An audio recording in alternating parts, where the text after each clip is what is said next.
Mi nombre es Elena Valdés. Hoy se cumplen 3 años y 4 meses desde que me casé con Javier Romero. Si los últimos 3 años han sido un sueño, hoy es el día en que alguien me ha despertado de una patada brutal. Dolió tanto que la conmoción me devolvió a la cruda realidad. El incidente que lo desencadenó todo ocurrió durante la cena. Mi suegra, con esa voz estridente que parece raspar el metal, volvió a quejarse de que las lentejas que había cocinado estaban demasiado saladas. Elena, ¿le has echado un salero entero a esto? ¿Quieres que a esta vieja le dé un infarto con tanta sal, verdad? Mantuve la cabeza gacha, removiendo la comida en mi plato sin decir una palabra. Sabía que cualquier cosa que dijera solo serviría para que encontrara otra cosa de la que quejarse. Mi plan era aguantar, terminar de cenar y refugiarme en la tranquilidad de nuestra planta de arriba, el espacio que se suponía que era nuestro. Pero esa noche, mi suegra estaba particularmente insistente. Dejó caer la cuchara sobre la mesa con un golpe seco. ¿Por qué no dices nada? ¿A quién le estás poniendo esa cara larga? ¿Te crees muy importante porque tu familia tiene dinero? Si te has casado con un Romero, tienes que seguir las reglas de esta casa. La ira que había mantenido reprimida durante tanto tiempo subió por mi garganta como bilis. Levanté la cabeza, y con la voz más serena que pude fingir dije, Pilar, si las lentejas están saladas, es mi culpa. Tendré más cuidado la próxima vez. Pero, por favor, no mezcles a mi familia en esto. Esa simple frase fue como patear un avispero. Mi suegra se levantó de un salto y apuntándome con el dedo casi en la nariz gritó, Vaya, ahora me respondes con descaro. Javier, mira la esposa que te has buscado. Quiere matarme de un disgusto. Mi marido, Javier, que estaba sentado a mi lado, murmuró con la cara casi metida en el plato. Ay, por favor, parad ya. Mamá, Elena, las dos, dejadlo ya. Justo en ese momento, mi cuñado Sergio, un nini sin oficio ni beneficio, entró en casa arrastrando los pies. En cuanto captó el ambiente, se puso del lado de su madre. Cuñada, ¿por qué haces enfadar a mamá otra vez? ¿No sabes lo que es el respeto? Dijo, mirándome con desdén. Una llamarada de furia se encendió dentro de mí. Sergio, esto es entre tu madre y yo. No te metas donde no te llaman. Ja. Mi suegra soltó un sonido gutural, su cara alternando entre el rojo y el pálido. Esto es el fin del mundo. No puedo más. No puedo seguir viviendo así. Dicho esto, se dio la vuelta bruscamente. Corrió hacia un mueble del salón, abrió un cajón y sacó 2 frascos pequeños. Eran las cápsulas de omega 3 importadas que le había comprado la semana anterior. Cada frasco costaba más de 400 euros. Antes de que pudiéramos reaccionar, abrió los frascos, echó la cabeza hacia atrás y se vació el contenido de ambos en la boca, tragándose las cápsulas a la fuerza como si fueran garbanzos. Luego, golpeándose el pecho, le gritó a Javier. Javier, tu madre ya no quiere vivir. No puedo seguir viviendo por culpa de tu mujer. Me quedé sin palabra. ¿De verdad era capaz de montar semejante numerito por una nimiedad como esa? Al ver a su madre tragarse las pastillas, los ojos de Sergio se inyectaron en sangre. Me señaló con el dedo y aulló. Elena, mira lo que le has hecho a mi madre. Como le pase algo, te juro que no sales de esta. Era tan absurdo y tan injusto. Intenté explicarle que solo era omega 3, un suplemento, que por mucho que tomara no iba a morir. Pero Sergio no escuchaba. Ciego de ira, se abalanzó sobre mí como una bestia salvaje. Retrocedí por instinto, y mis talones chocaron con el primer escalón de la escalera. Sergio, ¿qué estás haciendo? Pregunté, aterrorizada. Sin decir palabra, con el rostro deformado por la rabia, levantó el pie y me dio una patada brutal en el bajo vientre. Con el primer impacto me doblé por la cintura. Sentí como si mis órganos se retorcieran. La segunda, la tercera. No recuerdo cuántas fueron. Solo sentía una fuerza descomunal golpeando mi cuerpo una y otra vez. Mientras me pateaba no paraba de insultarme. ¿Te atreves a disgustar a mi madre? ¿De dónde sacas tanta soberbia, pedazo de mierda? En la octava patada, usó toda su fuerza. Ya no pude mantenerme en pie.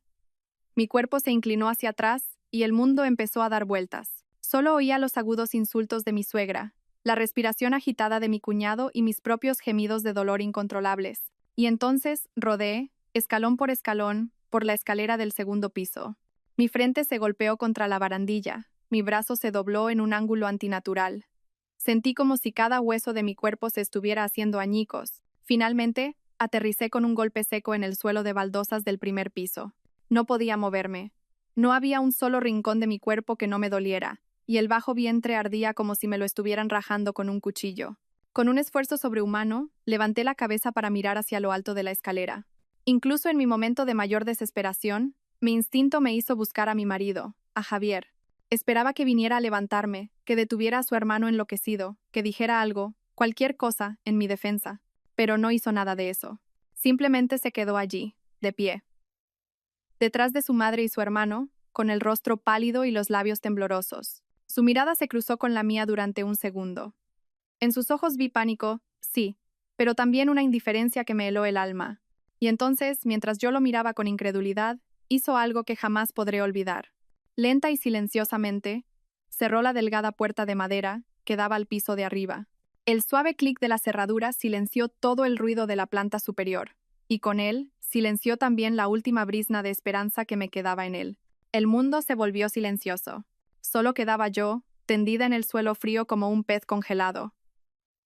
Las lágrimas se mezclaban con la sangre que goteaba de mi frente, nublando mi visión, pero el dolor de mi cuerpo no era nada comparado con el de mi corazón, que se había hecho polvo.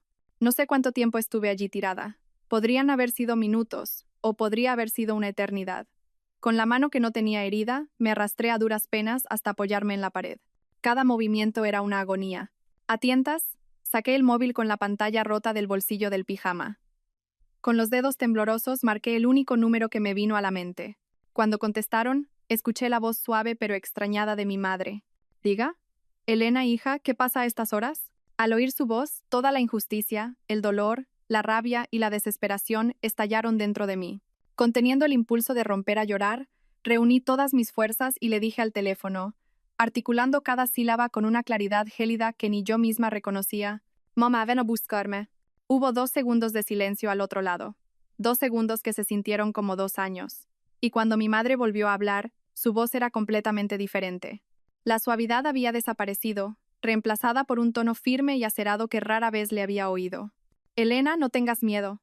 ¿Dónde estás? ¿Estás herida?» Tragándome el sollozo que me subía por la garganta, apenas pude decir: «Estoy, en casa de Javier. Abajo, al pie de la escalera. Sergio me ha pegado, me ha tirado por las escaleras. No puedo mover el brazo». Mi madre respondió al instante: «Quédate donde estás. No te muevas por nada del mundo.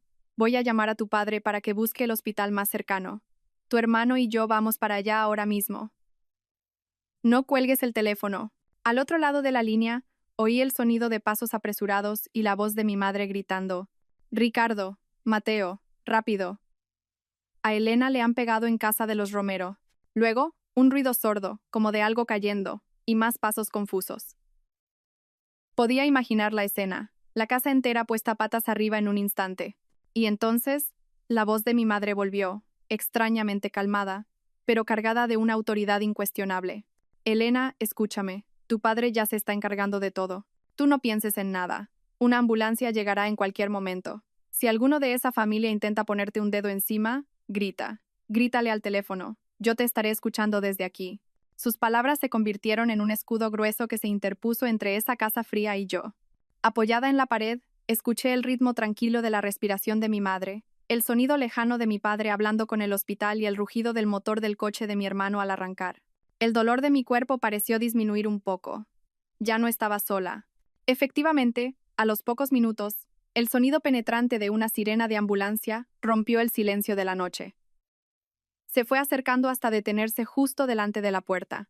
A continuación sonaron unos golpes urgentes en la puerta. La puerta del piso de arriba, que había estado firmemente cerrada, por fin se abrió.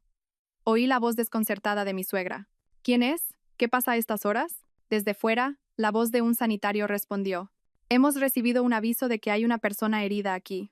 Fue entonces cuando Javier, su madre y su hermano bajaron las escaleras a toda prisa. Cuando me vieron en el suelo, aferrada al teléfono iluminado, sus rostros cambiaron de color. Javier intentó ayudarme a levantarme, pero uno de los sanitarios se lo impidió. El sanitario se arrodilló a mi lado y evaluó mi estado rápidamente, fijándose sobre todo en mi brazo torcido y en la herida de la frente. «Sospechamos fractura y posible conmoción cerebral», dijo uno de ellos. «Tenemos que llevarla al hospital de inmediato. ¿Algún familiar la acompaña?» Mi suegra fue la primera en hablar. «Ay, por Dios, si solo ha sido un resbalón tonto. ¿Tan grave es? Con llevarla al centro de salud del barrio es suficiente». Yo acerqué el teléfono a mi boca y dije claramente: «Mamá, la ambulancia ya está aquí. Nadie de la familia de Javier quiere venir conmigo». Al otro lado, mi madre respondió con frialdad: «Lo he oído. Diles a esos desgraciados que se aparten. Vete tú sola con los sanitarios». Nos vemos directamente en el hospital. Levanté la vista hacia Javier y repetí las palabras de mi madre, una por una. Mi madre dice, que os apartéis todos. El rostro de Javier se puso rojo y luego pálido. Se mordió el labio, a punto de decir algo. En ese momento, uno de los sanitarios, impaciente, intervino. El estado de la paciente es delicado. Tenemos que irnos ya. ¿Quién es el familiar directo? Decídanse. Finalmente, presionado por mi mirada gélida y la urgencia de los sanitarios, Javier dijo a regañadientes, yo, iré yo. Dentro de la ambulancia, cerré los ojos y evité mirarlo. Sentado a mi lado, empezó a soltar una retahíla de excusas. Elena, escúchame, por favor. Mi madre es mayor, se le fue la cabeza en ese momento. Y Sergio, se puso así al verla, se alteró. Y yo me quedé en shock, no supe qué hacer. Abrí los ojos de golpe. Javier, tu madre se tragó unas cápsulas de omega 3. Tu hermano me pateó 8 veces. Y tú cerraste la puerta. ¿Y ahora me dices que estabas en shock? Agité el teléfono que todavía sostenía en la mano. En el momento en que cerraste esa puerta, lo nuestro se acabó. Vio la pantalla de mi móvil, todavía con la llamada en curso, y su cara se volvió blanca como el papel. No volvió a decir ni una palabra. La ambulancia llegó pronto al mejor hospital privado de Madrid. En cuanto se detuvo, vi a un grupo de personas esperando en la entrada. Al frente estaban mi padre, mi madre y mi hermano, Mateo Valdés. Detrás de ellos, varios hombres con traje y maletín, que parecían ser abogados y su equipo. Mi madre rompió a llorar en cuanto me vio bajar de la ambulancia, con la frente vendada y el brazo inmovilizado con una férula. Corrió hacia mí y me agarró con fuerza la mano que no tenía herida. Su voz temblaba.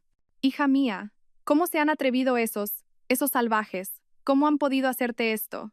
Mi padre tenía el rostro endurecido, del color de la ceniza. Primero se aseguró con los médicos de mi estado y luego lanzó una mirada cortante a Javier, que venía detrás. Sin dirigirle la palabra, se volvió hacia un hombre con gafas que estaba a su lado. Señor Jiménez, registre todo el proceso y asegure todas las pruebas. El informe de lesiones tiene que ser emitido por el forense más prestigioso. Asegure todas las evidencias de inmediato. El abogado asintió al instante. No se preocupe, don Ricardo, ya está todo preparado. Mi hermano Mateo, normalmente tan bromista, tenía los ojos encendidos de furia. Se acercó a Javier y aunque bajó la voz, sonó como el gruñido de una fiera. Javier Romero, como a mi hermana le quede la más mínima secuela, te juro que tu familia y tú no volveréis a ver la luz del día. Javier, aterrorizado, dio un paso atrás, tartamudeando. Mateo, cuñado, esto es un malentendido, de verdad que es un malentendido. ¿Un malentendido?, replicó mi hermano con sorna. Cuando terminen de hacerle las pruebas a mi hermana, tú y yo hablaremos tranquilamente de ese malentendido. Me llevaron rápidamente a la sala de pruebas. Mi padre, mi madre, mi hermano y un perito médico forense que había traído el señor Jiménez me acompañaron en todo momento. Tras una serie de pruebas, los resultados fueron devastadores. Fractura del radio del brazo izquierdo, múltiples contusiones en tejidos blandos, conmoción cerebral leve y, debido a los fuertes golpes en el abdomen, una pequeña hemorragia interna que requería hospitalización y observación. Al oír hemorragia interna, mi madre casi se desmaya. Mi padre la sujetó rápidamente. Sus ojos estaban fríos como el hielo. Le dijo a mi madre, Isabel, lleva a Elena a la habitación y quédate con ella para que se calme. Luego, se volvió hacia mi hermano y el abogado. Mateo, tú ven conmigo. Señor Jiménez, con lo que sabemos hasta ahora, prepare inmediatamente el dictamen legal. Empezamos ya. Mi hermano asintió con gravedad. Una vez en la suite privada del hospital, mi madre, con los ojos enrojecidos, me arropó con cuidado, llena de rabia. No te preocupes, Gia. Papá y yo nos encargaremos de que paguen por esto. Ni uno solo de los Romeros se va a librar.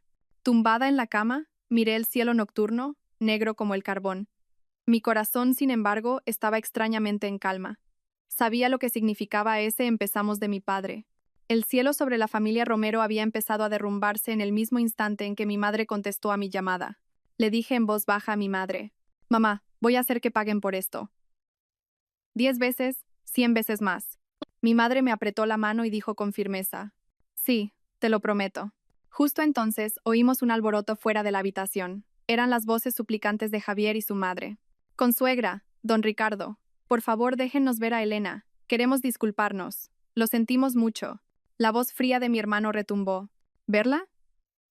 Largo de aquí, parásitos. Las disculpas al juez. El ruido fuera cesó rápidamente. Seguramente el equipo de seguridad del hospital o la gente que había traído mi hermano se los habían llevado. El mundo por fin se quedó en silencio. Una enfermera entró a ponerme el gotero. El suero frío empezó a fluir por mis venas, y el dolor agudo de mi cuerpo comenzó a atenuarse. Mi madre se sentó a mi lado, sosteniendo mi mano derecha. Sus ojos seguían rojos. «Duerme un poco», hija me dijo, dándome suaves palmaditas en el dorso de la mano. «Mamá está aquí para cuidarte». Negué con la cabeza. Aunque sentía el cuerpo destrozado, mi mente estaba increíblemente despejada. No tenía sueño. Si cerraba los ojos, veía el rostro deformado de Sergio y la mirada gélida de Javier al cerrar la puerta. «Mamá, no puedo dormir. Si cierro los ojos». Mi madre entendió al instante lo que quería decir. Suspiró y dijo: «Está bien, no duermas entonces. Hablemos un poco». Hizo una pausa y bajó la voz. «Dime la verdad, hija. Durante estos 3 años, ¿esa vieja y Javier te han hecho sufrir a menudo?» Se me hizo un nudo en la garganta. Siempre había pensado que los problemas de una hija casada no debían preocupar a sus padres, así que solo les contaba las cosas buenas y ocultaba las malas. Pero ahora, esa fachada se había roto en 1000 pedazos. Ya no había nada que ocultar. Fragmento a fragmento, le conté cómo durante los últimos 3 años mi suegra me había criticado por cada pequeña cosa, cómo mi cuñado vivía como un parásito, tratándome con desprecio, y cómo Javier siempre se escudaba en un «¿Qué quieres que haga? Es mi madre», para evitar cualquier confrontación. A medida que hablaba, el rostro de mi madre se endurecía. Al final temblaba de rabia. Así que era eso, la familia Romero. Realmente pensaron que podían tratar a una Valdés como a una cualquiera. Al principio, Javier parecía un buen chico, responsable. Pensé que te trataría bien. Pero resultó ser un cobarde sin agallas ni carácter. Mientras hablábamos, alguien llamó suavemente a la puerta. Era el señor Jiménez, el abogado. Llevaba una carpeta en la mano. Con expresión solemne se dirigió a mis padres. «Don Ricardo, señora, tenemos el primer informe de lesiones de su hija». Mi padre se levantó de inmediato. «¿Qué dice?» El señor Jiménez abrió la carpeta. «Fractura del radio del brazo izquierdo. Requiere un mínimo de 3 meses de inmovilización y recuperación. Múltiples contusiones en tejidos blandos y conmoción cerebral leve, que requieren reposo absoluto». Hizo una pausa y me miró, como dudando. Mi padre dijo con voz grave: «No hay nada que ocultar delante de Elena». «Dígalo». El abogado asintió. Además, los múltiples y fuertes impactos en el abdomen causaron una leve hemorragia interna. Aunque ahora está controlada, el dictamen médico indica que necesita reposo absoluto. De lo contrario, podrían quedar secuelas. Volvió a dudar un instante antes de añadir con cautela: «El médico también ha señalado que un traumatismo abdominal de esta magnitud podría afectar al útero y dificultar futuros embarazos, por lo que requiere un seguimiento especial». Esa última frase fue como un martillazo en el pecho de mi madre. Se levantó de un salto, con la voz rota. «¿Qué? ¿Es que esos monstruos querían dejar a mi hija estéril?» Se volvió hacia mi padre llorando. «Ricardo, ¿lo has oído? Los Romero han intentado matar a nuestra hija». La expresión de mi padre ya no podía describirse como sombría. Era el gris plomizo de un cielo antes de la tormenta. Le quitó el informe al abogado, lo leyó por encima y lo cerró de un golpe seco. «Este informe es una prueba clave», Séllelo, le dijo al señor Jiménez. «Y lo que le pedí que investigara, ¿cómo va?» El abogado respondió de inmediato: «Ya tenemos una visión general. La principal fuente de ingresos de la familia Romero es un bar de tapas en el centro, Casa Romero. El titular del negocio es el padre de Javier, Manuel Romero, pero quienes lo llevan en realidad son su madre, Pilar Montes, y Sergio, que ayuda en la cocina. El local es alquilado y el contrato vence en 6 meses. Sabemos que acaban de hacer un pedido de 4.000 euros en mercancía para el fin de semana». Mi padre sonrió con frialdad. «Perfecto. Primero, que nuestro gerente se reúna con el dueño de ese local. Ofrézcale el doble de lo que le pagan los Romero. Queremos alquilarlo nosotros y que rescinda el contrato de inmediato. Segundo, mañana a primera hora, contacte con la Concejalía de Sanidad y los bomberos. Quiero una inspección general completa y exhaustiva de Casa Romero. Tercero, el proveedor de esa mercancía. El dueño de Distribuciones Soler. Es amigo mío, ¿verdad? Llámelo y dígale que, a partir de ahora, no le venda ni una aceituna más a los Romero». El señor Jiménez anotaba cada punto. «Entendido, don Ricardo. Se hará de inmediato». Y una cosa más, añadió mi padre. «Javier Romero es comercial en Constructora Ibérica, ¿cierto? Haga una llamada al presidente de esa empresa. Hágale saber que ese empleado ha ofendido a la familia Valdés». «Entendido». El abogado asintió y salió apresuradamente de la habitación. Mientras veía a mi padre dar órdenes con la velocidad de un rayo, sentí que la ira que me oprimía el pecho empezaba a disiparse. Sabía que mi padre estaba verdaderamente furioso. Lo que él quería no era una simple pelea, era arrancar a la familia Romero de raíz. Justo en ese momento, la puerta de la habitación se abrió de nuevo. Era Javier. Llevaba una cesta de fruta y entró con timidez, una sonrisa servil en el rostro. Suegro, suegra, dijo en voz baja. Luego me miró. Elena, ¿estás un poco mejor? Te he traído uvas, de las que te gustan. Mi madre se giró bruscamente y le gritó. ¿Quién es tu suegro ni tu suegra? Javier Romero, lárgate de aquí ahora mismo. Este no es tu sitio. Javier se encogió al recibir el grito, pero insistió en entrar y dejó la fruta en la mesilla. Me miró, fingiendo preocupación. Elena, sé que estás dolida. Mi madre y Sergio se han pasado. Te pido perdón en su nombre. De verdad. Lo interrumpí con frialdad. Javier, si hoy la que hubiera rodado por las escaleras fuera tu madre, el que la hubiera pateado fuera mi hermano, y la que hubiera cerrado la puerta fuera yo, ¿aceptarías mis disculpas? Javier se quedó sin palabras ante mi pregunta. Su cara se puso roja como un tomate. Tras un largo silencio, balbuceó, pero... somos una familia. ¿De verdad tenemos que llegar a esto? Elena, piensa en los 3 años que hemos estado casados. ¿No puedes perdonarnos por esta vez? Mi madre está enferma, está en la cama. He sido yo el que ha fallado, lo sé. Lo arreglaré, te lo prometo. Me pondré de tu parte. Los años que hemos estado casados, al ver su cara hipócrita, sentí náuseas. Desde el momento en que cerraste esa puerta, entre nosotros no queda nada. Que tu madre está enferma, tu hermano casi me mata a golpes. ¿Sabes que el médico ha dicho que puedo tener secuelas y que quizás no pueda tener hijos? Parecía que Javier no sabía que mis heridas eran tan graves. Se quedó paralizado y preguntó instintivamente. ¿Qué? ¿Qué secuelas? Giré la cabeza hacia la ventana, sin querer volver a mirarlo. Mi madre respondió por mí, con una voz que cortaba como el hielo. Escucha bien, Javier. Mi hija tiene una fractura en el brazo izquierdo, conmoción cerebral y hemorragia interna. El médico ha dicho que por culpa de esta agresión podría tener dificultades para quedarse embarazada. Vuestra familia no tiene piedad. Ahora coge esa fruta podrida y lárgate de aquí. Si tienes algo que decir, háblalo con nuestro abogado. Javier estaba completamente descompuesto. Me miró a mí, luego a mis padres, que lo fulminaban con la mirada, y finalmente se dio cuenta de que la situación era mucho más grave de lo que había imaginado. Sus labios temblaron, intentando decir algo más. En ese momento, mi hermano Mateo entró, lo agarró por el cuello de la camisa y lo arrastró bruscamente hacia afuera. ¿Es que no entiendes el lenguaje humano? Te he dicho que te largues. Mi hermano lo arrojó fuera de la habitación y cerró la puerta de un portazo, echando el cerrojo. Desde fuera oíamos los gritos ahogados de Javier. Elena, suegro, suegra, lo siento. Por favor, dadme otra oportunidad. Pero nadie dentro de la habitación le prestó la más mínima atención. Sabía que mi corazón había abandonado por completo a esa familia.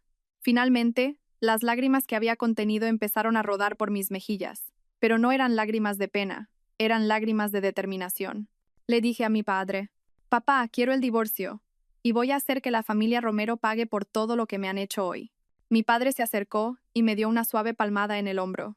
Su mirada era firme. No te preocupes, hija, te lo prometo, ni uno solo de ellos se va a escapar. La habitación por fin quedó en completo silencio. La voz de Javier desapareció del pasillo como si hubieran limpiado una mancha sucia. Mi madre, con los ojos enrojecidos, trajo una toalla húmeda y caliente del baño y me limpió suavemente la cara. Mi padre estaba de pie junto a la ventana, hablando por teléfono. Aunque bajaba la voz, pude oír algunas palabras. Sí, presión por todos los flancos. Sin contemplaciones. Sabía que la red sobre la familia Romero ya estaba echada. Mi cuerpo seguía doliendo, sobre todo el bajo vientre, que se desgarraba con el más mínimo movimiento. Pero, extrañamente, mi corazón no se sentía tan oprimido. Quizás era porque por fin lo había soltado todo. O quizás porque mis padres y mi hermano se habían puesto de mi lado sin dudarlo un instante. La enfermera entró a cambiar el gotero, y me insistió en que debía guardar reposo absoluto. Cuando se fue, volvimos a quedarnos solos. Mi hermano acercó una silla a mi cama, incapaz de contener su rabia. Joder, cuanto más lo pienso, más me hierve la sangre. ¡Qué ciego estuve! Pensar que ese capullo de Javier parecía un buen tipo. Si hubiera sabido que era un cobarde de mierda, te juro que habría impedido esa boda como fuera. Las palabras de mi hermano abrieron una caja de recuerdos en mi mente. Sí, ¿por qué pensé que Javier era una buena persona? Mirando hacia atrás, todas las cosas que me gustaban de él ya tenían minas ocultas debajo. Conocí a Javier en una reunión de amigos. Yo acababa de terminar la universidad y trabajaba en la empresa de mi padre. Javier era un amigo de un amigo. Iba bien vestido, era de pocas palabras y se sentó en un rincón. Mientras los demás hablaban a gritos, él escuchaba en silencio, sonriendo de vez en cuando. Parecía especialmente serio y centrado, diferente de los otros chicos fanfarrones. Al final de la reunión, empezó a lloviznar. Él no tenía paraguas y yo, como tenía coche, me ofrecí a llevarlo. Se sentó en el asiento del copiloto, un poco incómodo, y no paró de darme las gracias durante todo el trayecto. Al bajar, dudó un momento y luego preguntó: «Oye, Elena, ¿te puedo invitar a un café otro día? Para agradecértelo». Tenía las mejillas un poco sonrojadas y la mirada nerviosa. En ese momento, pensé que era un hombre dulce y sincero. Después de eso, empezamos a salir. Era muy detallista. Recordaba que no me gustaba el cilantro. Me pelaba las gambas y siempre llevaba un paraguas de repuesto los días de lluvia. Apenas decía cosas bonitas, pero sus actos parecían muy tiernos. En aquel entonces pensaba que lo más importante era encontrar a alguien sincero que me tratara bien. La primera vez que fui a su casa a conocer a sus padres, sentí vagamente que algo no iba bien. Su piso estaba en un edificio antiguo de un barrio humilde. No era grande y aunque estaba ordenado, desprendía una atmósfera opresiva. Su madre Pilar me cogió de la mano, y aunque de boca para afuera decía: «Qué guapa es Elena. Dicen que tu familia tiene una gran empresa, ¿no?». Sus ojos me escanearon de la cabeza a los pies, desde el bolso hasta los zapatos. Su mirada contenía una mezcla indescifrable de cautela y un escrutinio quisquilloso. Durante la comida, no paraba de ponerme comida en el plato diciendo: «Come, come, que estás muy delgada». Pero entre bocado y bocado, no dejaba de preguntar sobre mi familia. ¿A qué se dedicaban mis padres? ¿Cómo de grande era la empresa? ¿Cuánto ganaban al año? Javier se sentaba a su lado, riendo como un tonto. Si alguna vez intervenía con un «mamá, no preguntes tanto», bastaba una mirada de su madre para que se callara. Su padre, Manuel, era un hombre callado. Apenas habló durante la comida. Su hermano, Sergio, que en aquel entonces estudiaba formación profesional, era un chulo que comía haciendo ruido y miraba a la gente de forma desagradable. Después de ese día, mis padres no estaban muy convencidos. Mi madre me dijo: «Hija, esa familia parece muy interesada, y ese chico, Javier, parece que no tiene voz ni voto delante de su madre». Pero yo, cegada por lo que creía que era amor, y porque Javier, en privado, me trataba muy bien, le dije a mis padres: «Mamá, Javier es Javier, y su familia es su familia. No voy a vivir con sus padres toda la vida. ¿Y qué hay de malo en que sea dócil? Es mucho más fiable que esos hombres que solo tienen labia». Mis padres, incapaces de convencerme, aceptaron la boda. La boda fue por todo lo alto. El lugar, el coche, el vestido, todo lo pagó mi familia. Mis padres pensaban que su única hija merecía una boda espectacular para ser feliz. A la familia Romero, por supuesto, le encantó. Salvaron las apariencias sin gastar un solo euro. Ahora que lo pienso, las semillas del conflicto ya se plantaron el día de la boda. Durante el banquete, mi suegra me cogió de la mano y con una sonrisa que le arrugaba toda la cara, dijo en voz alta a los invitados: «Ay, qué suerte tiene mi Javier. Se ha casado con la hija de un millonario. Ahora los Romero vamos a vivir mucho mejor gracias a Elena». En ese momento solo sentí vergüenza, y Javier se limitó a reír a mi lado. Más tarde entendí el significado de esas palabras. Mi suegra me veía a mí y a mi familia como el respaldo económico al que la familia Romero podía recurrir en cualquier momento. Después de la boda nos fuimos a vivir con mis suegros porque no tenían dinero para una casa nueva. Mis padres se ofrecieron a comprarnos una, pero yo me negué. Pensé que sería una ofensa para el orgullo de Javier. ¡Qué estúpida fui! Al vivir bajo el mismo techo, los conflictos estallaron. Pilar empezó a encontrarle pegas a todo lo que yo hacía. Si me compraba ropa nueva, me acusaba de derrochadora. Si pedía comida a domicilio después de un día agotador de trabajo, me llamaba vaga. Si con mi sueldo le compraba un regalo a mi madre, me criticaba durante todo el día diciendo que una mujer casada solo debía pensar en la familia de su marido. Y lo más irónico es que, mientras me despreciaba por comportarme como una señorita, me exigía que usara los contactos de mi familia para encontrarle un trabajo a su hijo parásito, Sergio, y para atraer clientes a su bar. Cada vez que tenía un problema con su madre, la respuesta de Javier era siempre la misma: «Elena, mi madre es mayor, ten un poco de paciencia». «Es mi madre, ¿qué quieres que haga?». Una vez, tan enfadada, le grité que era un calzonazos. Él se llevó las manos a la cabeza, Se agachó en el suelo y dijo angustiado: Elena, no quiero ser así, pero es mi madre, la que me dio la vida. ¿Cómo puedo contradecirla? ¿No puedes entenderlo tú? En ese momento, al ver su patética figura, mi corazón se enfrió. Si yo te entiendo a ti, ¿quién me entiende a mí? Pero pensando en los 3 años de relación, volví a aguantar. Pensé que si aguantaba, la familia se mantendría unida. Ahora me doy cuenta. Mi paciencia, a sus ojos, solo era una prueba de mi debilidad. Se acostumbraron a pisotearme, pensando que siempre podrían hacerlo. El hecho de que Pilar se atreviera a amenazarme tragándose unas vitaminas, que Sergio se atreviera a atacarme como si fuera a matarme, y que Javier se atreviera a cerrar la puerta con total indiferencia. No fue todo porque pensaban que Elena era débil y que la familia Valdés, por guardar las apariencias, lo dejaría pasar. Salí de mis pensamientos y miré a mi hermano Mateo, todavía furioso. Le sonreí débilmente. Hermano, más vale tarde que nunca. Él asintió con fuerza. Sí, no es tarde. Esta vez voy a acabar con esos desgraciados. Justo entonces, mi padre terminó su llamada y se acercó a la cama. Parecía más tranquilo. Ya está todo hecho, me dijo. El dueño del local ha aceptado. Mañana mismo discutirá la rescisión del contrato con los Romero. La gente de Sanidad y los bomberos irán a casa Romero a las 8:30 en punto, y el de Distribuciones Soler ha prometido que no volverá a venderles nada. Mi madre añadió, llena de rabia: hay que cortarles el grifo, a ver si así se les bajan los humos. Amaneció. La luz del sol entraba por la ventana de la habitación, deslumbrándome. Apenas había dormido, pero extrañamente, mi mente estaba más lúcida que nunca. Supongo que la ira que sentía me mantenía en pie. La enfermera de turno vino a tomarme la temperatura y la tensión, y me recordó de nuevo que debía guardar reposo absoluto. Mi madre bajó a la cafetería por el desayuno, y mi padre y mi hermano parecían estar fuera, arreglando asuntos. Estaba sola en la habitación, en silencio. Miré al techo, imaginando el caos que debía reinar en casa de los Romero. Seguramente ya se habrían dado cuenta de mi ausencia. ¿Seguiría Pilar fingiendo estar enferma? ¿Estaría arrepentido ese canalla de Sergio? ¿O seguiría pensando que tenía razón? ¿Y Javier? ¿Seguiría buscando excusas para su madre y su hermano, pensando en cómo pedirme perdón? Estaba absorta en mis pensamientos cuando la puerta se abrió ligeramente. Era mi hermano Mateo, con un termo en la mano. Tenía una expresión de satisfacción en el rostro. Elena, ¿despierta? Mamá ha traído caldo y algo de comer. Todavía está caliente, come un poco. Dejó el termo en la mesilla, se acercó y bajando la voz dijo con tono excitado: Oye, ¿sabes qué? Me acaban de contar una cosa. Menudo numerito han montado esos. Intenté incorporarme. Mi hermano ajustó rápidamente la cama. ¿Qué ha pasado? Mateo sonrió de lado. Ha sido sobre las 7 de la mañana. La mujer que vende churros frente a su portal lo ha visto todo.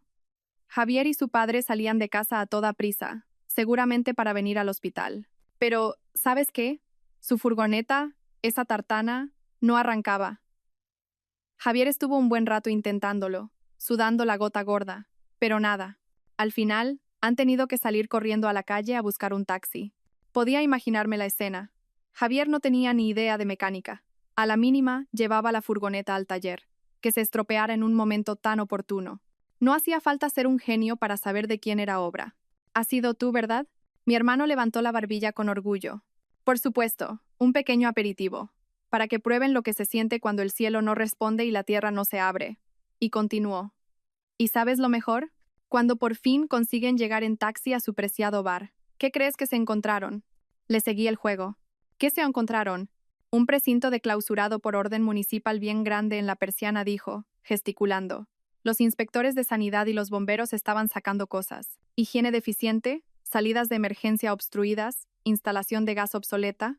La lista de irregularidades era tan larga que les han cerrado el chiringuito en el acto. La vieja, Pilar, se ha tirado al suelo en medio de la acera, dándose golpes en las piernas y gritando que no podía más, que alguien quería arruinarlos. Todos los vecinos han salido a mirar el espectáculo. Me pareció oír los gritos desgarradores de Pilar. Ese bar era el sustento de su familia. Ahora, con el precinto, su fuente de ingresos se había cortado de raíz. Y hay más, continuó Mateo, emocionado. El de Distribuciones Soler también los ha llamado. Les ha dicho que no les venderá más y que se olvida de la deuda pendiente, que se las arreglen como puedan. La vieja se puso a llorar y a suplicarle por teléfono, pero el otro le colgó sin más. Escuché en silencio. Más que regodeo, sentía una fría calma. Esto era solo el principio. Cortar su base económica para sumirlos en el pánico y el caos. El verdadero sufrimiento estaba por llegar. Hermano, con el bar cerrado, intentarán encontrarme con más urgencia. Que lo intenten, dijo Mateo con desprecio. He puesto gente en el hospital. No podrán ni acercarse a esta planta. Y papá ya ha avisado a la comisaría. Si vienen y montan un escándalo, se los llevan directos por alteración del orden público. Justo entonces, mi móvil vibró. Era Javier. La pantalla mostraba su nombre junto a decenas de notificaciones de llamadas perdidas, todas suyas o del teléfono fijo de su casa. Mi hermano también lo vio. No contestes, que se consuma de ansiedad. Asentí. No contesté ni colgué. Simplemente observé cómo la pantalla se encendía y se apagaba. Sabía que Javier debía estar como una hormiga en una sartén caliente. El bar cerrado, la furgoneta rota y sin poder contactar conmigo. Con lo nervioso que se ponía ante cualquier problema, debía estar al borde de un ataque. Poco después el móvil volvió a vibrar. Esta vez un mensaje, también de Javier. Elena, sé que me odias. Es todo culpa mía. Mi madre ha tenido un ataque de ansiedad y está en el hospital con suero. El bar lo han cerrado por una denuncia, la casa es un desastre. Por favor, coge el teléfono. O al menos dime en qué hospital estás. Iré a verte. Hablemos, por favor. Le pasé el móvil a mi hermano. Lo leyó y se burló. ¿Un ataque de ansiedad la vieja Pilar? La que se tragó 2 botes de omega 3 y ni pestañeó. ¿A quién quiere engañar? ¿Que la casa es un desastre? Pues que se joda. Y esto no ha hecho más que empezar. Cogió mi móvil y respondió directamente. Señor Romero, doña Elena Valdés necesita reposo. No desea ver a nadie de su familia. Si tiene algo que decir, póngase en contacto con su abogado. Y dígale a su madre que tenga cuidado con tanto teatro. No vaya a ser que un día de estos el susto sea de verdad. Después de enviar el mensaje, mi hermano bloqueó el número de Javier. Mucho más tranquilo así dijo. Sabía que ese mensaje sería como un jarro de agua fría sobre la última esperanza de Javier. Se daría cuenta de que suplicar, llorar y hacerse la víctima ya no funcionaba. Mi madre regresó con el caldo caliente. Al ver que yo tenía mejor cara, pareció aliviarse un poco. Mientras me daba de comer, me dijo, me acabo de enterar abajo. Nuestro gerente ya ha negociado la indemnización con el dueño del local. Nosotros pagamos la penalización y el dueño les va a notificar hoy mismo que desalojen el bar. Mi hermano intervino. ¿Desalojar? ¿Pero no les estaremos haciendo un favor? La ubicación de ese bar es buena. En ese momento entró mi padre, completando la frase. Su voz era tranquila, pero cargada de una autoridad incuestionable. No lo alquilamos para usarlo nosotros. Aunque lo dejemos vacío o se lo alquilemos a otro, la familia Romero no volverá a tener una oportunidad. Tienen que aprender que en Madrid, si tocas a un Valdés, no te queda sitio donde caer muerto. Tragué una cucharada de caldo caliente. Me reconfortó el estómago. Sabía que mi padre no estaba fanfarroneando. La familia Romero había vivido en su pequeño mundo. El cielo que veían era solo el trozo que mi familia les permitía ver. Ahora, la boca de ese pozo se estaba cerrando. Papá, si el bar cierra y se quedan sin ingresos, alguien como Sergio, acorralado, podría hacer cualquier cosa, dije, un poco preocupada. Con su carácter impulsivo, era capaz de todo. Mi padre asintió, su mirada era afilada. No te preocupes. Ya he puesto a alguien a vigilarlo. A la mínima que haga algo sospechoso, lo juntaremos todo y lo hundiremos del todo. Mientras hablábamos, el señor Jiménez llamó a la puerta. Llevaba una tablet en la mano. Su expresión era seria, pero con un toque de excitación, como si hubiera encontrado una nueva pista.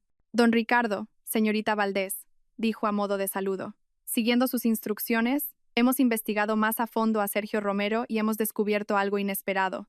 Todos lo miramos atentamente. El señor Jiménez encendió la tablet. Hemos comprobado que el pasado noviembre, Sergio Romero fue sancionado administrativamente por una pelea en un salón de juego ilegal. El motivo fue una deuda de juego. ¿Salón de juego ilegal? ¿Deudas? ¿Peleas? Me quedé de piedra. Sabía que Sergio era un vago y un inmaduro, pero no que hubiera llegado al juego. ¿Lo sabrían Pilar y Javier? Seguro que sí. Quizás incluso se lo habían ocultado. O peor, le habían pagado las deudas con el dinero de la familia. Mi hermano se dio una palmada en el muslo.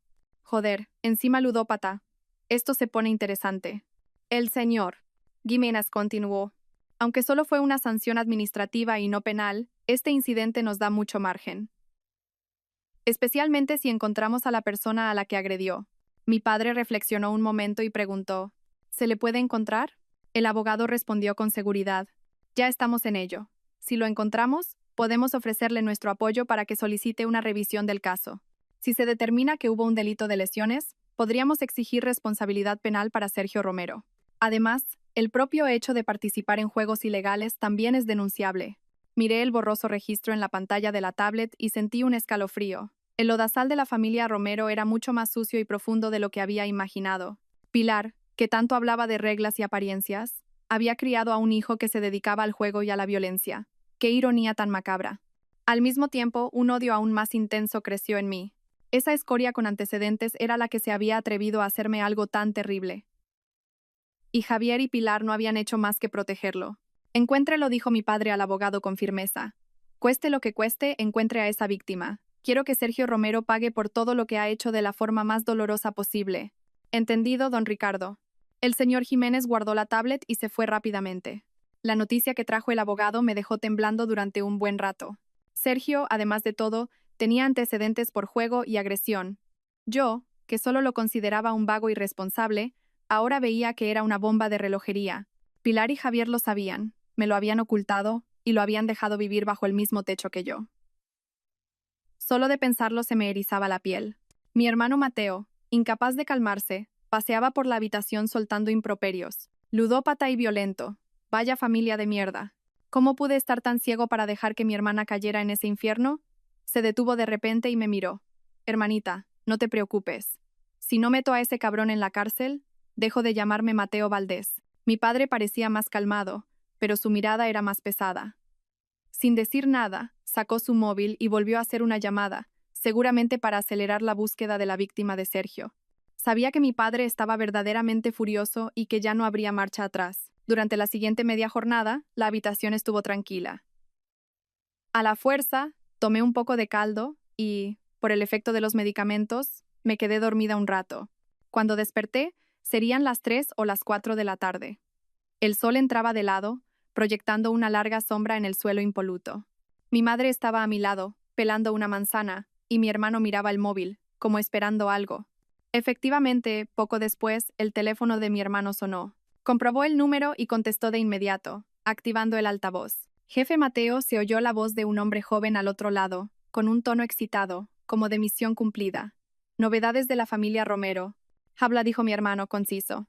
El dueño del local ha ido con gente a desalojarlos. La vieja Pilar y su hijo el macarra, Sergio, estaban dentro recogiendo sus cosas. En cuanto el dueño les ha dicho que se largaran, que ya no les alquilaba más, se ha liado parda. La vieja ha usado su táctica de siempre, tirarse al suelo y patalear, agarrándose a las piernas del dueño y diciendo que era un incumplimiento de contrato, que le tenía que pagar o que se moría allí mismo. Podía imaginarme la escena grotesca de esa mujer. Mi madre arrugó la nariz con asco. El hombre al otro lado del teléfono continuó. Pero lo de Sergio ha sido peor. Ha salido de la cocina con un cuchillo de carnicero y se ha ido a por el dueño. Por suerte, habíamos puesto a 2 de los nuestros entre los curiosos.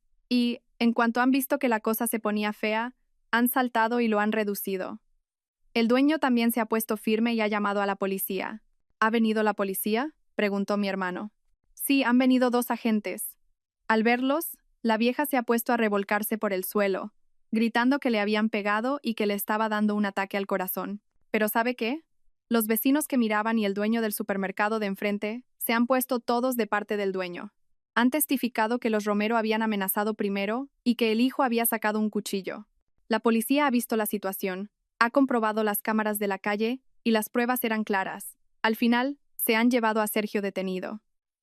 Se enfrenta a cargos por atentado a la autoridad y amenazas graves. Dicen que pasará en el calabozo entre 5 y 10 días como mínimo. A la vieja le han advertido que a la próxima se la llevan a ella también. Bien hecho, mi hermano se golpeó el muslo riendo con rabia. Que siga liándola. Cuanto más escándalo mejor. Que todo el barrio vea de qué palo van. Al colgar se volvió hacia mí, excitado. ¿Has oído, hermanita? Ese capullo de Sergio está en el calabozo. Al menos estaremos tranquilos unos días. Era una noticia excelente. Con Sergio detenido, era como si le hubieran arrancado un colmillo a un perro rabioso. Al menos a corto plazo, no podría volver a molestarnos. Además, este incidente terminaría de hundir la poca reputación que les quedaba en el barrio. ¿Y la madre?, pregunté. ¿Qué va a hacer?, dijo mi hermano con desdén. Supongo que llorará y buscará a su otro hijo cobarde, Javier, para que le solucione la papeleta. Pero Javier ahora mismo tiene sus propios problemas. Efectivamente, No habían pasado ni 30 minutos cuando mi móvil volvió a sonar. Un número desconocido de Madrid. Supuse que sería Javier, llamando desde otro teléfono. Miré a mi hermano. Él asintió, indicándome que contestara en altavoz. Respiré hondo y descolgué, sin decir nada. Al instante, oí la voz de Javier, ansiosa, asustada y al borde del llanto. Elena, Elena, ¿eres tú? Por favor, tienes que ayudar a Sergio. Se lo ha llevado la policía. Abrí la boca y dije con frialdad. ¿Y qué tengo que ver yo con que se lo haya llevado la policía? Javier dijo atropelladamente. El dueño del local quería echarnos. Y mi madre y Sergio se han puesto un poco nerviosos. Eso es todo. No era su intención. Elena, sé que estás enfadada, pero Sergio es mi hermano y tu cuñado. Si le quedan antecedentes, su vida estará arruinada. ¿No puedes pedirles a tus padres que hablen con el dueño para que retire la denuncia? Podemos renunciar al bar, no importa. Incluso en ese momento, seguía defendiendo a su hermano basura y pensando solo en el negocio familiar. El último rastro de compasión que pudiera quedarme por él se desvaneció por completo. Escúchame bien, Javier, dije. Primero, que Sergio amenazara a alguien con un cuchillo es un delito. Es normal que la policía se lo lleve. Segundo, el local es del dueño. Alquilarlo o no es su derecho. Tercero, los asuntos de tu familia ya no tienen nada que ver conmigo ni con la familia Valdés. No vuelvas a llamarme. Elena, ¿cómo puedes ser tan cruel? Gritó Javier al otro lado. Hemos estado casados 3 años. Por el amor de Dios. ¿Vas a quedarte mirando cómo se arruina mi familia? Mi madre está destrozada, Sergio detenido, el bar cerrado. ¿Qué se supone que haga yo? ¿Qué se supone que hagas tú? Repetí incrédula. Cuando tu hermano me estaba pateando ayer, cuando tú cerraste la puerta, ¿pensaste en qué se suponía que debía hacer yo? Javier, este es el camino que habéis elegido. Ahora, asumid las consecuencias. Sin darle oportunidad de seguir llorando, colgué. Y bloqueé ese nuevo número también. El mundo volvió a quedarse en silencio. Mi hermano me levantó el pulgar. Muy bien, hermanita, así se hace. Con esta gentuza, ni un ápice de compasión. Mi madre, como si se hubiera quitado un peso de encima, dijo, por fin nos hemos librado de esa lacra. Has hecho bien, hija. Sabía que entre los Romero, Javier y yo, ya no había vuelta atrás. Y me alegraba. Era mejor así, un corte limpio y definitivo. Por la tarde, mi mejor amiga, Sofía, vino a verme con una enorme cesta de fruta. En cuanto entró en la habitación y me vio en la cama, con la cabeza vendada y el brazo enyesado, se le enrojecieron los ojos. Elena corrió hacia la cama, con cuidado de no tocarme. ¿Cómo ha podido pasar esto? Ayer mismo hablamos y estabas bien. Esa basura de los Romero. Ya te dije yo que no eran trigo limpio. Sofía era mi mejor amiga, directa y sin pelos en la lengua. Cuando alguna vez me quejaba de mi familia política, siempre me aconsejaba que me plantara o que nos mudáramos. Pero yo siempre pensaba que, con paciencia, las cosas mejorarían. Le conté brevemente lo que había pasado. Sofía apretó los dientes y los puños. 8 patadas y te tiró por las escaleras. Sergio es una bestia. Y Javier cerró la puerta. ¿Eso es un hombre? Tienes que divorciarte. Divórciate y arruínalos. Después de desahogarse, Sofía se acercó, bajó la voz y me dijo en tono confidencial. Oye, Elena, tengo que contarte algo, quizás te sirva. ¿El qué? ¿Recuerdas que mi primo tiene un taller mecánico en Carabanchel? Asentí, sin entender qué tenía que ver eso con los Romero, pues el mes pasado me contó que un tal Sergio Romero llevó una furgoneta hecha polvo a reparar. No tenía suficiente dinero y quería dejarlo a deber, pero mi primo no le dejó. En su momento, el nombre me sonó, pero no le di importancia. Hoy, al enterarme de lo tuyo, lo he llamado para preguntarle. Hizo una pausa y bajó aún más la voz. Mi primo dice que la furgoneta de ese Sergio olía raro, como una mezcla de orina y desinfectante, y que Sergio no paraba de mirar el móvil, nervioso, como si esperara a alguien. Mi primo, extrañado, le echó un vistazo al interior con la excusa de revisar el estado del vehículo, y vio varias bolsitas de plástico transparente muy pequeñas metidas entre los asientos. De esas que se usan para guardar. Ya sabes, droga. ¿Bolsitas de droga? El corazón me dio un vuelco. Una terrible sospecha cruzó mi mente. ¿Sergio, además de ludópata, también consumía drogas? Sofía, al ver mi cara de espanto, asintió con firmeza. No estoy segura, pero mi primo dice que tiene toda la pinta. Se acuerda de la matrícula. Elena, esto es muy serio. ¿Qué vas a hacer? Miré de inmediato a mi hermano y a mi madre. Ellos también habían escuchado a Sofía y sus expresiones eran de una gravedad extrema. Si Sergio realmente consumía drogas, la naturaleza de este asunto cambiaba por completo. Ya no era una simple disputa familiar o una agresión. Era un delito grave. Mi hermano sacó el móvil al instante. Tengo que avisar a papá y al señor Jiménez ahora mismo. Si esto es verdad, Sergio no se va a librar con unos días en el calabozo. Miré por la ventana, que se oscurecía, y sentí cómo la sangre se me helaba en las venas. El pozo de la familia Romero, cuanto más cavaba, más profundo y sucio era. Pilar, esa es la joya de hijo que tienes. Esa es la familia que, según tú, hay que proteger a toda costa. Una determinación aún más fuerte surgió en mí.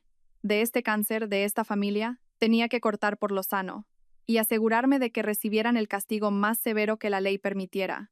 Sofía le cogí la mano. Gracias por contarme esto. Podría ser una pista crucial. Sofía me apretó la mano y dijo con firmeza: no tienes que agradecerme nada. Haré lo que sea para ayudarte y para que esa familia de escoria pague por lo que ha hecho. Había aparecido una nueva pista, una que conducía a un abismo aún más oscuro. Sabía que ahora tenía un arma mucho más poderosa para hundir a Sergio Romero. Drogas. La posibilidad de que Sergio consumiera drogas era mucho más aterradora que el juego o la violencia. Si era cierto, era una basura irrecuperable, capaz de arrastrar a toda su familia al infierno. Mi hermano Mateo fue el primero en reaccionar. Salió de la habitación con el teléfono pegado a la oreja, seguramente para llamar a mi padre y al señor Jiménez. Este asunto era demasiado grave y requería una acción inmediata. Mi madre se llevó una mano al pecho, pálida como la cera. Dios mío, Dios mío. Esto es de juzgado de guardia.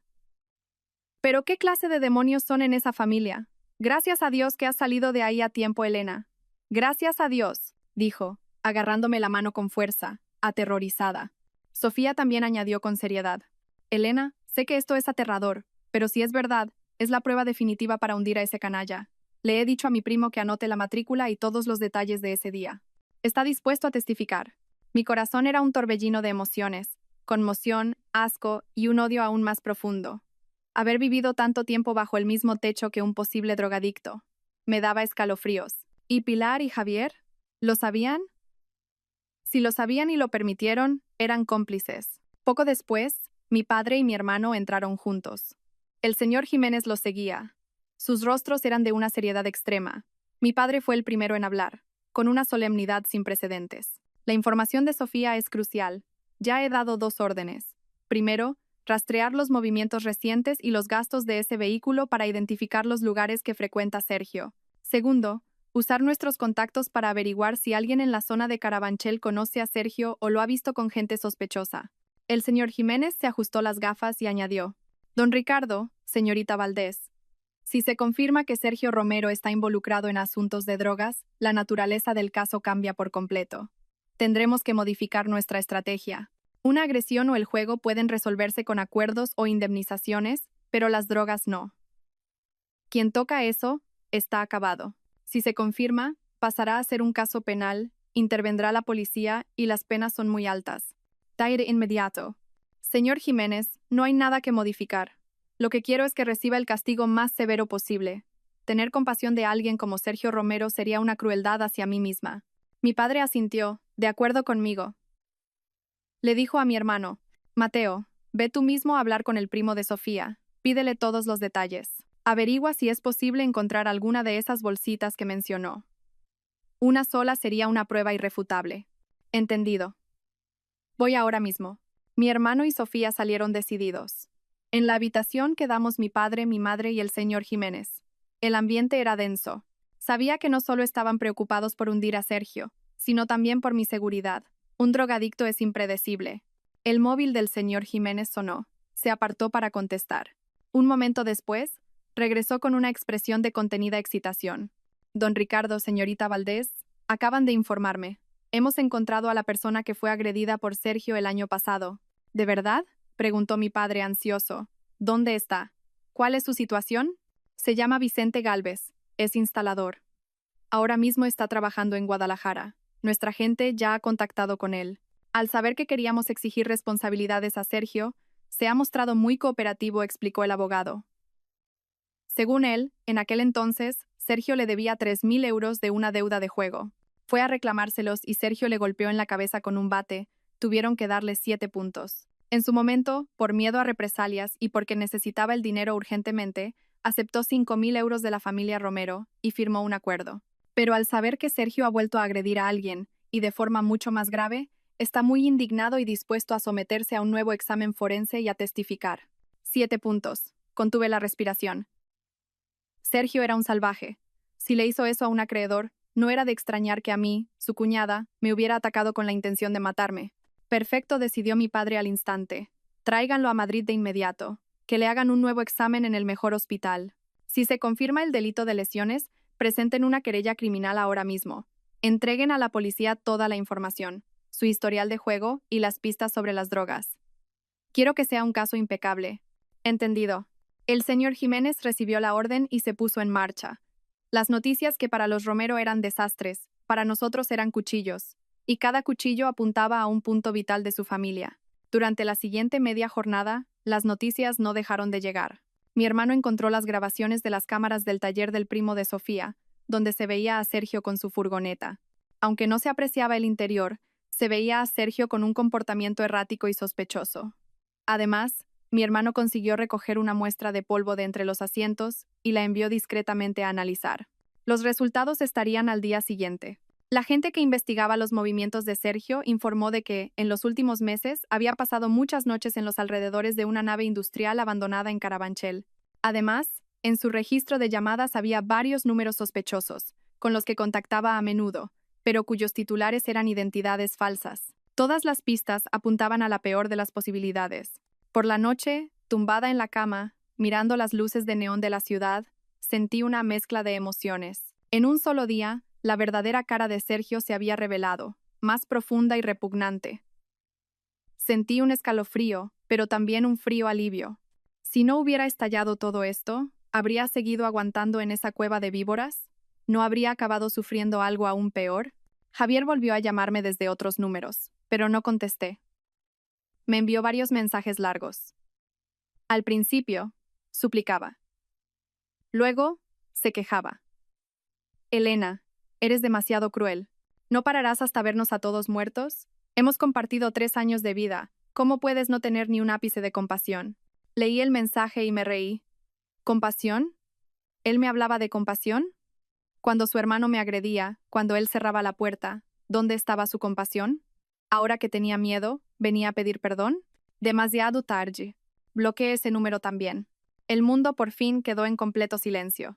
Sabía que la casa de los Romero debía ser un caos. Pilar fingiendo estar enferma en el hospital, quién sabe si de verdad o de mentira. Sergio, detenido. El bar, cerrado. El local, perdido. El proveedor, cortado. La furgoneta, rota. Javier y su silencioso padre debían estar dando vueltas como moscas sin cabeza. Y esto era solo el principio. Cuando Vicente Gálvez llegara, cuando salieran los resultados de los análisis, cuando la policía interviniera formalmente. Esa noche apenas dormí. En mi cabeza daban vueltas el rostro deformado de Sergio y las bolsitas de plástico de las que había hablado Sofía. El miedo se me metía en los huesos como un pequeño insecto. Casi al amanecer me quedé dormida, pero una pesadilla me despertó. Soñé que Sergio venía hacia mí con una jeringuilla. Me desperté empapada en sudor frío. Afuera ya había amanecido, pero la luz no lograba disipar el frío de mi corazón. La enfermera vino a cambiarme la medicación. El peso del yeso en mi brazo me recordaba todo lo que había sucedido. Mi madre, al ver mi mal aspecto, me preguntó preocupada si me dolía la herida o si había dormido mal. Negué con la cabeza. No dije nada. Ese miedo no se podía expresar con palabras. Pasadas las 9 de la mañana, el señor Jiménez y mi hermano entraron juntos. Mi hermano tenía cara de no haber dormido, pero sus ojos brillaban como los de un cazador que ha encontrado a su presa. El abogado mantenía su seriedad habitual. Llevaba un sobre en la mano. Elena, ya tenemos los resultados, dijo mi hermano nada más entrar, en voz baja pero sin poder ocultar su excitación.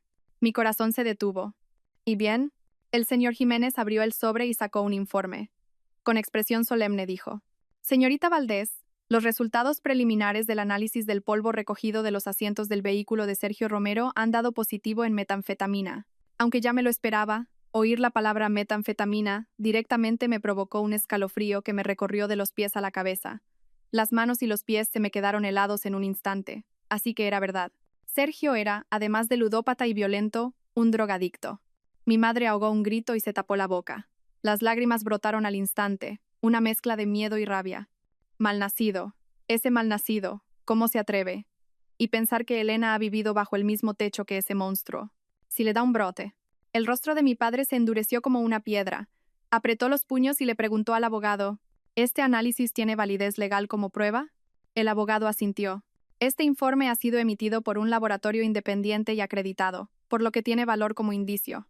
Sin embargo, para que sea una prueba concluyente en un juicio, lo ideal es que la policía recoja la muestra siguiendo los procedimientos legales. Aún así, esto es más que suficiente para que presentemos una denuncia con indicios claros y solicitemos una investigación. ¿Y qué hay de Vicente Gálvez?, volvió a preguntar mi padre. Ya está en Madrid.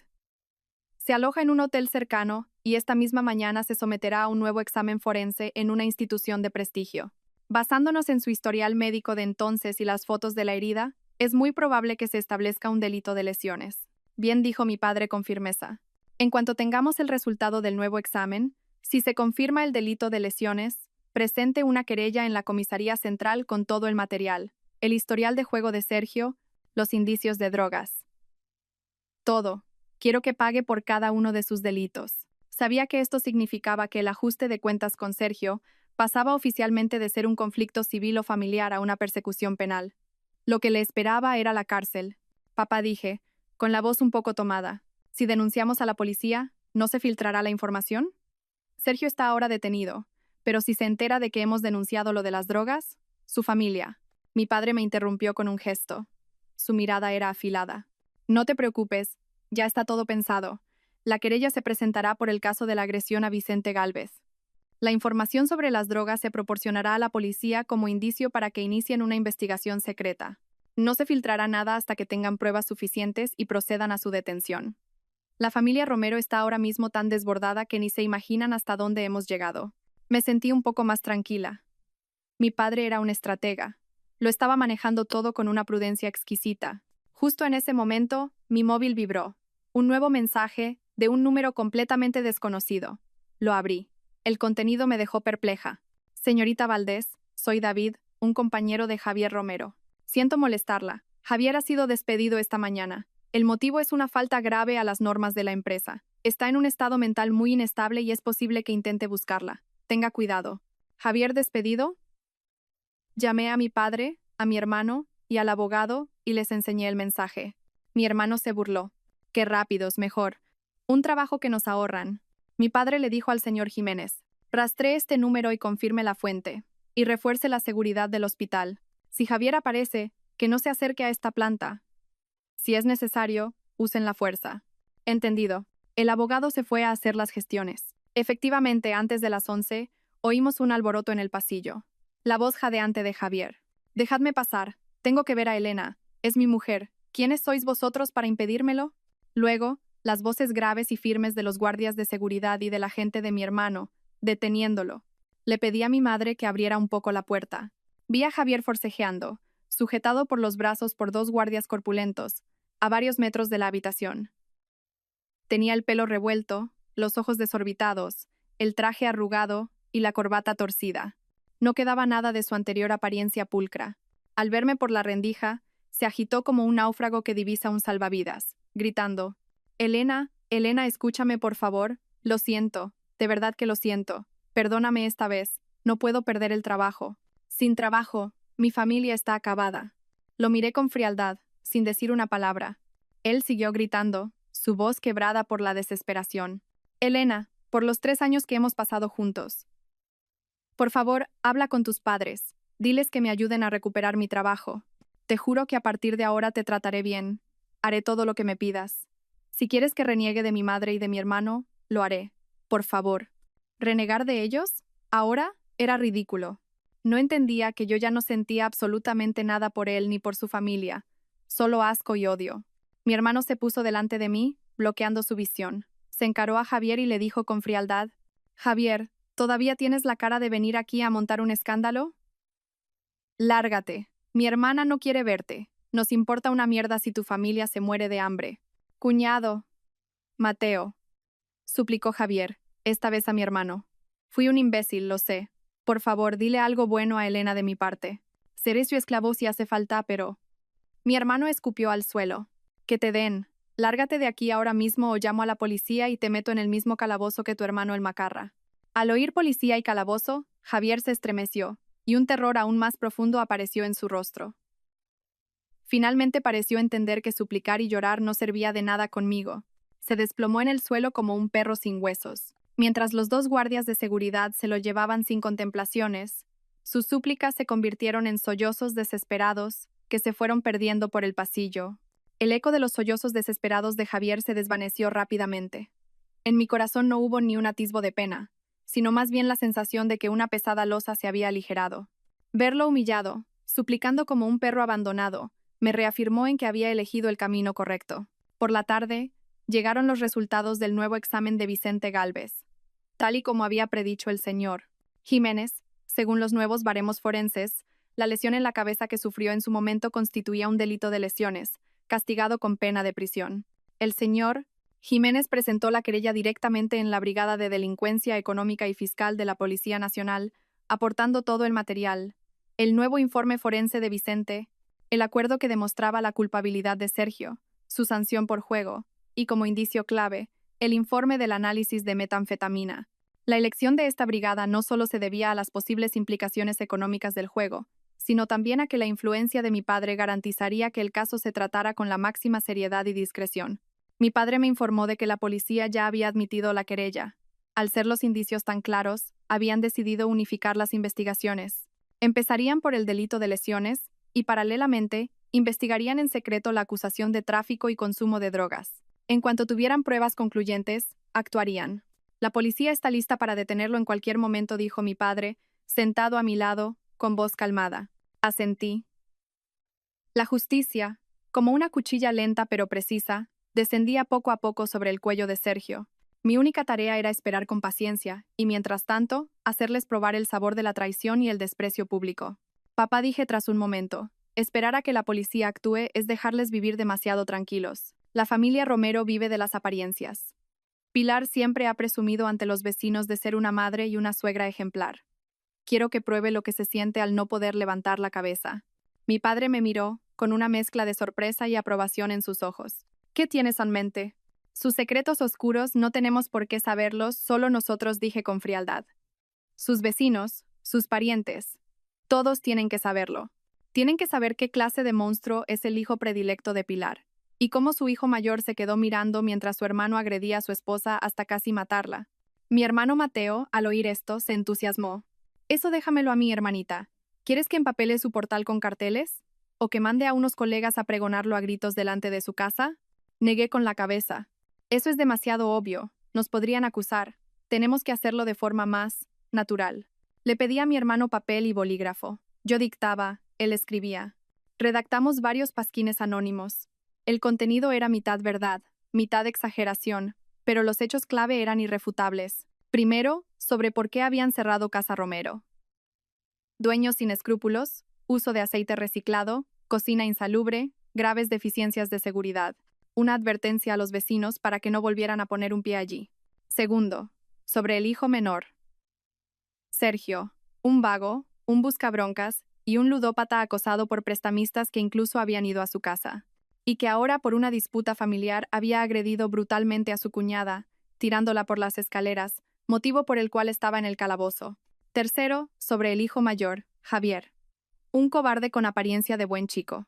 Cómo había presenciado impasible la agresión a su mujer y cómo después había intentado coaccionarla para que no denunciara, todo para proteger a su hermano.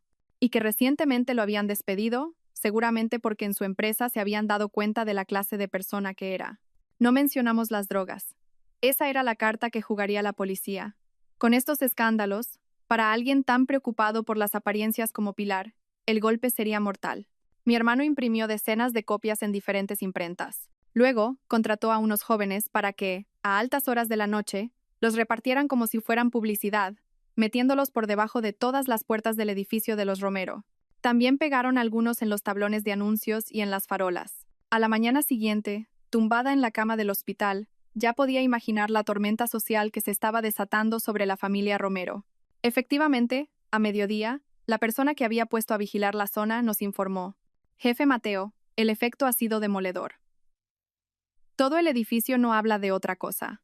Los jubilados se juntan en el portal para cuchichear, diciendo que Pilar siempre presumía mucho, y mira ahora el desastre de familia que tiene. Esta mañana, Pilar ha intentado salir a comprar y las vecinas con las que hacía aeróbic la han acorralado a preguntas. Se ha puesto de todos los colores. No sabía qué decir y ha vuelto a casa corriendo sin la compra. El padre Manuel, que ya salía poco, ahora no se mueve de casa. Javier ha aparecido un momento, pero un par de vecinos le han gritado sinvergüenza y poco hombre y ha salido huyendo como un conejo. Con cada noticia, sentía que la ira en mi pecho se disipaba un poco más. Esta muerte social a veces es más dolorosa que el golpe económico. ¿No era su reputación lo que más le importaba a Pilar? Pues yo iba a arrancarle esa máscara y a pisotearla en el suelo. La bola de nieve siguió creciendo.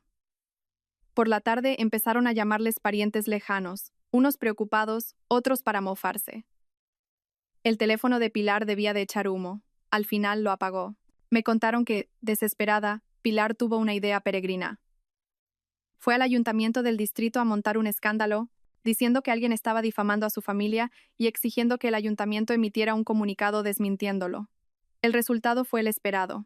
Los funcionarios, que ya conocían la situación y ahora veían los detalles, no se creyeron nada. Le aconsejaron amablemente que controlara a sus hijos y dejara de causar problemas en el vecindario. Pilar volvió a casa completamente derrotada. Sabía que esto era solo el aperitivo. Las heridas físicas las castigaría la ley, pero esta tortura mental, el no poder levantar la cabeza en tu propio entorno, el ser señalado por todos, eso no había hecho más que empezar. Javier me envió otro mensaje desde un nuevo número. Esta vez no suplicaba, sino que acusaba, furioso. Elena, esos pasquines son cosa tuya, ¿verdad? ¿No estarás contenta hasta que nos veas desterrados de Madrid? ¿Cómo puedes ser tan malvada? ¿Malvada? Me reí al leer la palabra. Comparado con lo que ellos me habían hecho, esto no era ni el principio de la maldad. Le respondí con 2 palabras y volví a bloquear el número. Mi respuesta fue, karma. Karma. Tras enviar esas 2 palabras, sentí una mezcla de alivio glacial y fría satisfacción, como beber agua helada en pleno verano. ¿Qué cara estaría poniendo Javier? ¿Rabia? ¿Desesperación? Ni siquiera quería pensarlo. La familia Romero, como cerdos en un cenagal, cuanto más patalearan, más se hundirían. Yo solo tenía que observar desde la orilla. El escándalo se extendió más rápido de lo que pensaba. La gente de mi hermano seguía informando. Los Romero se habían convertido en el hazmerreír del barrio. Pilar no se atrevía a salir de casa, y era su silencioso marido quien hacía la compra a escondidas de madrugada. Las pocas amigas que le quedaban ahora la evitaban. Pero esto no era suficiente. El verdadero golpe venía de la policía. 4 días después de repartir los pasquines, el señor Jiménez y mi padre vinieron a mi habitación. El abogado tenía en el rostro esa mezcla de cansancio y excitación propia de un caso que avanza. Señorita Valdés, ha habido un avance crucial, dijo. La investigación secreta sobre Sergio Romero ha dado sus frutos. Me incorporé de inmediato, olvidando por un momento el dolor. ¿Han encontrado pruebas directas de su consumo de drogas? Algo mucho más directo, respondió. La policía, a través de medios técnicos, identificó al propietario de uno de los números sospechosos. Es un traficante con antecedentes. Anoche, durante una operación de vigilancia, capturaron a Sergio justo después de salir de su detención preventiva, mientras realizaba una transacción con este individuo cerca de la nave industrial de Carabanchel. La detención fue limpia. Lo arrestaron infraganti. Encontraron sobre él una pequeña cantidad de metanfetamina y utensilios para su consumo. Arrestado infraganti. Mi corazón dio un vuelco. Era la prueba irrefutable. ¿Y el caso de Vicente Gálvez? Lo han unificado todo, continuó mi padre, con una voz calmada pero gélida. Durante el interrogatorio, le presentaron también el caso de la agresión. Al principio Sergio intentó negarlo, pero con las pruebas de la droga delante, su defensa se vino abajo. Confesó tanto el consumo de drogas como la agresión a Vicente. Ahora mismo está acusado formalmente de un delito contra la salud pública y otro de lesiones. Ha sido trasladado a prisión preventiva. Esta vez, no saldrá en 10 días. Prisión preventiva. Esas palabras, aunque pesadas como el plomo, me trajeron un extraño alivio.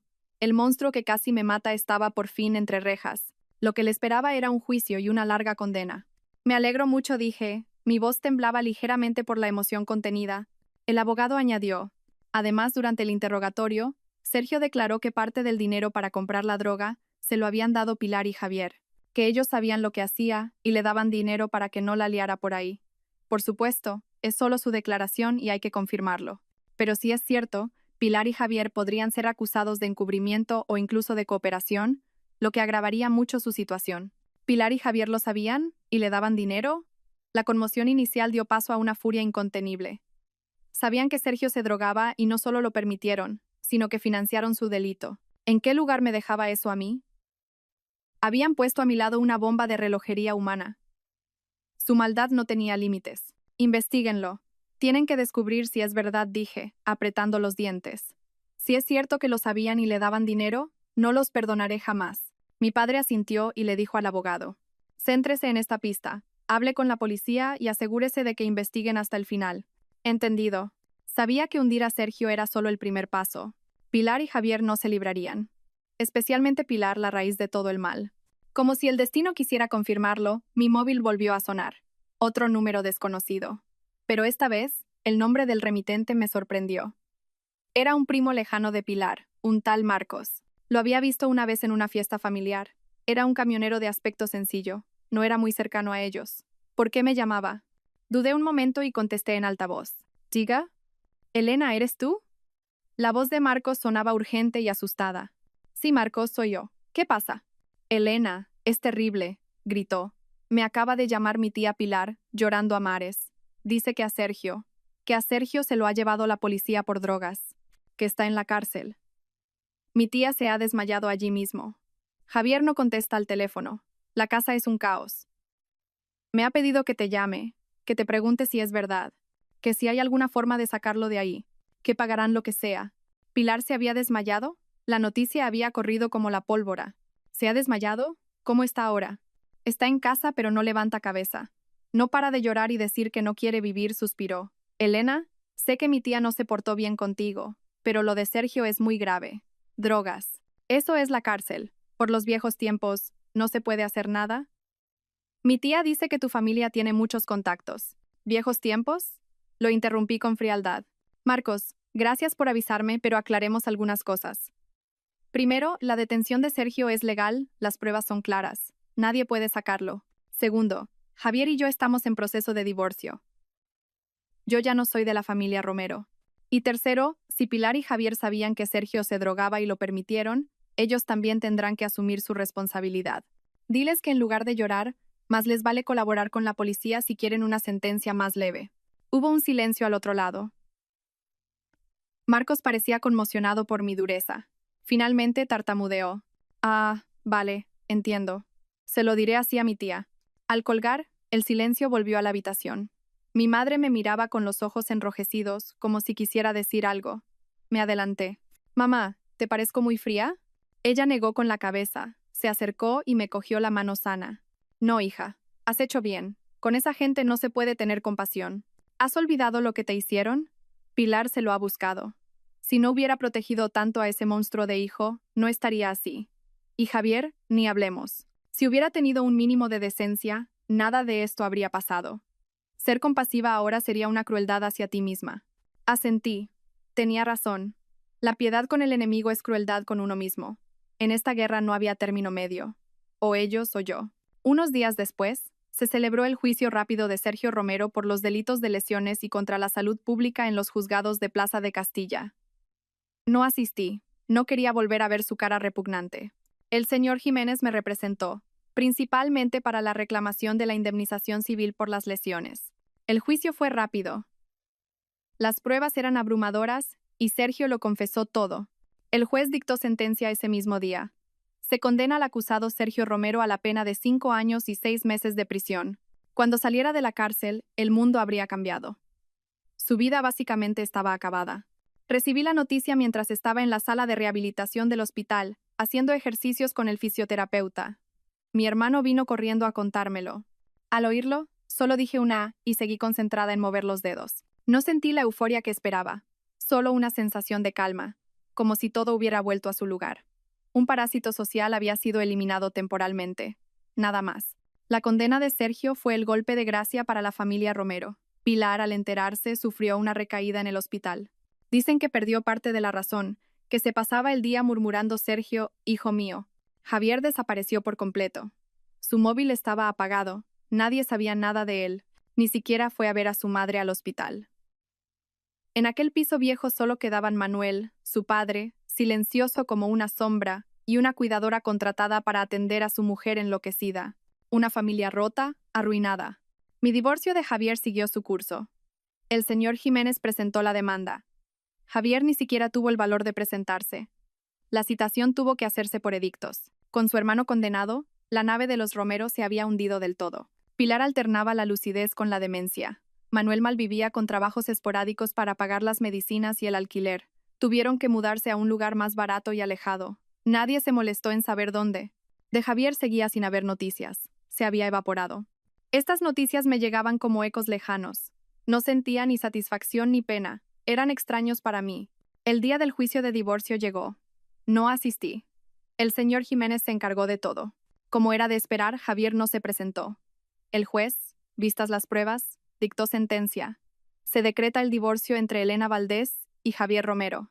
Se condena al demandado, Javier Romero, a abonar a la demandante la cantidad de 1 millón de euros en concepto de indemnización por daños y perjuicios. El señor Jiménez me entregó la sentencia. Papel blanco, letras negras, el sello rojo del juzgado. Al tocar aquel papel frío y leer disuelto el vínculo matrimonial, sentí que una roca enorme que me oprimía el corazón se hacía polvo. Se acabó. No celebré nada. Simplemente me senté sola, en silencio, en el enorme ventanal de mi nuevo apartamento en el centro, un lugar sin recuerdos de los Romero. Afuera, la ciudad bullía, pero mi corazón estaba en una calma sin precedentes. ¿Había conseguido mi venganza? Sí. Sergio en la cárcel, Pilar enloquecida, Javier desaparecido, la familia arruinada. Habían pagado con creces. Pero la verdadera victoria no era su desgracia, sino mi liberación. Yo ya no era la Elena sumisa y sufridora. Era una nueva Elena, fuerte e independiente. Las cicatrices quedarían, pero ya no dolerían. El odio por fin se disipaba. Unos días después, finalicé oficialmente los trámites del divorcio. Al salir del despacho del abogado, miré el libro de familia, ahora actualizado. El señor Jiménez sonrió. Enhorabuena, señorita Valdés. Ha recuperado su libertad. Asentí. Libertad. Nunca una palabra me había parecido tan preciosa. Levanté la vista al cielo azul. Respiré hondo. El aire olía a principios de primavera, a tierra húmeda y a nuevos comienzos. El invierno había terminado. Mi primavera por fin había llegado.